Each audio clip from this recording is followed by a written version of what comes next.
माननीय मुख्यमंत्री जी ने भारत सरकार की जो एडवाइजरी आई है 4 तारीख के बाद, उस एडवाइजरी का अध्ययन करके आर्थिक गतिविधियों को संचालित करने का निर्देश उन्होंने दिया है।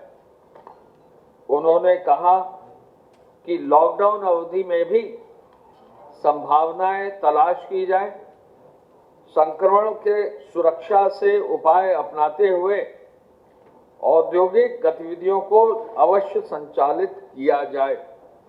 माननीय मुख्यमंत्री जी ने यह कहा कि जब लॉकडाउन अवधि में भी चीनी मिलों का संचालन करते हुए एक ओर संक्रमण से बचा ही जा सका और दूसरी ओर चीनी मिलों के साथ जो अल्कोहल यूनिट्स हैं उनसे सैनिटाइजर का उत्पादन हुआ, चीनी मिलों के पास जो फायर फाइटिंग की व्यवस्था थी उससे सैनिटाइजेशन का काम हुआ।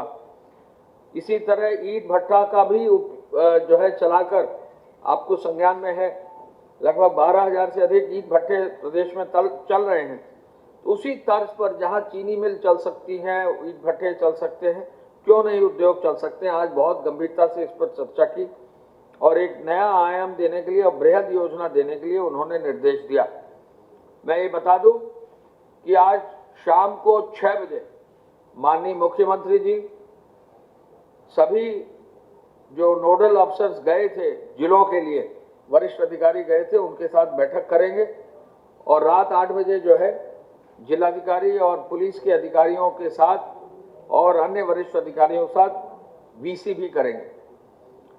मुख्यमंत्री जी ने यह कहा कि संबंधित राज्य सरकारों को अवगत करा दिया जाए कि प्रवासी कामगारों और श्रमिकों की सूची और स्वास्थ्य परीक्षण लेकर ही उनकी सकुशल वापसी की जाए। मुझे बताने में हर्ष है कि उत्तर प्रदेश के लिए भी जो पहली खेप ट्रेन की थी वो चल चुकी है और जो पहली ट्रेन उत्तर प्रदेश के लिए स्पेशल ट्रेन चली है वो नासिक से आज सुबह 10 बजे के आसपास चली है और लगभग 845 हमारे श्रमिक भाई और वहाँ कामगार जो है उस ट्रेन में बैठकर चले हैं, जो झांसी कानपुर के रास्ते लखनऊ तक जो है कल आ जाएगी। पहली ट्रेन हमारी चल दी। हमारी राज्य सरकारों से वार्ता चल रही है।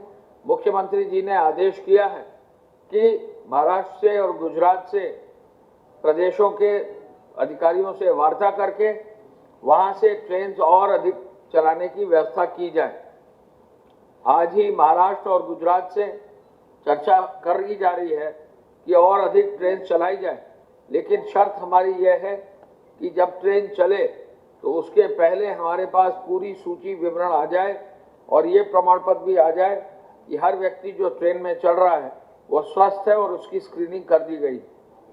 मुख्यमंत्री जी ने इंफ्रारेड थर्मीमीटर भी प्रदान कराने के लिए जनपद स्तर पर कामगारों की स्क्रीनिंग करने के लिए और उनकी 14 दिन की होम क्वारंटाइन के लिए उपचार की व्यवस्था के लिए भी निर्देश दिया। क्वारंटाइन का जो प्रोटोकॉल निश्चित किया स्वास्थ्य विभाग ने, उसके लिए प्रत्येक जनपद के एक प्रभारी अधिकारी को नामित करने के लिए और प्रभावी पुलिसिंग भी करने का भी निर्देश उन्होंने दिया। अवैध रूप से अंतर्राज्यीय और अंतर जनपदीय आवागमन पर भी उन्होंने निर्देश दिया कि इसको हर हालत में रोका जाए। मुख्यमंत्री जी ने यह कहा है कि प्रदेश में वापस आने वाले समस्त प्रवासी श्रमिकों एवं कामगारों के नाम, पते, मोबाइल नंबर और कार्य दक्षता भी, यानी स्किल क्या है उनकी, ये भी संकलित कर लिया जाए। ऐसे श्रमिकों कामगारों को रोजगार के अवसर सुलभ कराने की सुविधा दी जाए। 15 से 20 लाख लोगों को रोजगार के अवसर देने के लिए कार्य योजना भी तैयार करने का उन्होंने निर्देश दिया है। प्रदेश सरकार ने, आपको संज्ञान में है कि 16 लाख राज्य कर्मचारियों को वेतन समय से दे दिया है और 12 लाख रिटायर्ड कर्मचारियों को भी पेंशन दिए हैं। तो अप्रैल पेड इन मई, यानी अप्रैल माह की तनख्वाह मई महीने में दे दी गई है। आपको मालूम है कि कल माननीय वित्त मंत्री जी ने खुद प्रेस करके जो वित्तीय स्थिति है वो अवगत कराया है। हालांकि राजस्व की प्राप्ति नहीं हुई, फिर भी प्रदेश सरकार ने आगे बढ़कर हर कर्मचारी के लिए हर शिक्षक के लिए, हर पेंशनर के लिए टाइम से जो है उनकी जो तनख्वाह है, उनकी जो पेंशन है वो उपलब्ध कराई है। मुख्यमंत्री जी ने इस संदर्भ में यह भी निर्देशित किया है कि वित्त विभाग बैठकर ये और जो राजस्व की संभावनाएं हैं उनको तलाशे और आज इसके लिए पुनः वो बैठक वित्त मंत्री जी के साथ करेंगे। मुख्यमंत्री जी ने कहा है कि कोरोना की इस जंग में लड़ने के लिए हमको उसकी जो इन्फेक्शन की चेन है उसको तोड़ना आवश्यक है। कोविड और नॉन कोविड अस्पताल अवश्य चिन्हित कर लिए जाएं और यह भी सुनिश्चित कर लिया जाए कि मरीजों का उपचार केवल कोरोना पुष्ट मरीजों का उपचार जो है केवल कोविड हॉस्पिटल में ही किया जाए, नॉन कोविड हॉस्पिटल में उनका किसी भी रूप में उपचार न किया जाए। स्क्रीनिंग की व्यवस्था दी जाए और लक्षण वाले रोगियों को सीधे कोविड अस्पताल में भेजा जाए। उनके द्वारा यह निर्देश दिए गए हैं कि जैसा मैंने कल और परसों बताया था कि हमारे प्रदेश में 52,000 और बेड्स L1, L2 और L3 लेवल पर बढ़ाने का निर्देश दिया, जिसकी कार्ययोजना लगभग अंतिम हो गई। इसको और आगे ले जाकर 1 लाख बेड्स तक करने की निर्देश उन्होंने दिए हैं और आज ये भी कहा है कि जिन 20 जनपदों में एक भी वेंटिलेटर नहीं है, वेंटिलेटर युक्त बेड, उन 20 जनपदों में वेंटिलेटर अगले 3-4 दिन के अंदर खरीदकर उन जनपदों में जहां बिल्कुल भी वेंटिलेटर नहीं, वेंटिलेटर युक्त बेड्स किए जाएं। ये बहुत बड़ी उपलब्धि है। ऐसे जनपद जहां पहले कभी भी कोई भी चिकित्सकीय व्यवस्था की अच्छे साधन नहीं थे, मॉडर्न जहां पर कोई व्यवस्था नहीं थी, वहां वेंटिलेटर प्रोवाइड फॉर करके उन चिकित्सालयों को अपग्रेड करने का जो निर्देश दिया है, ये एक महत्वपूर्ण निर्देश है, जिससे कि हर जनपद में एक कड़ी ऐसी हो जहां पर कहीं भी कोविड पेशेंट यदि आता है तो उसको तुरंत जो है राहत दी जा सके। मुख्यमंत्री जी ने कहा है कि 60 वर्ष से अधिक आयु के लोगों अथवा छोटे बच्चों को कोरोना से संक्रमित हो सकते हैं, उनका उपचार L2 और L3 अस्पताल में ही किया जाए।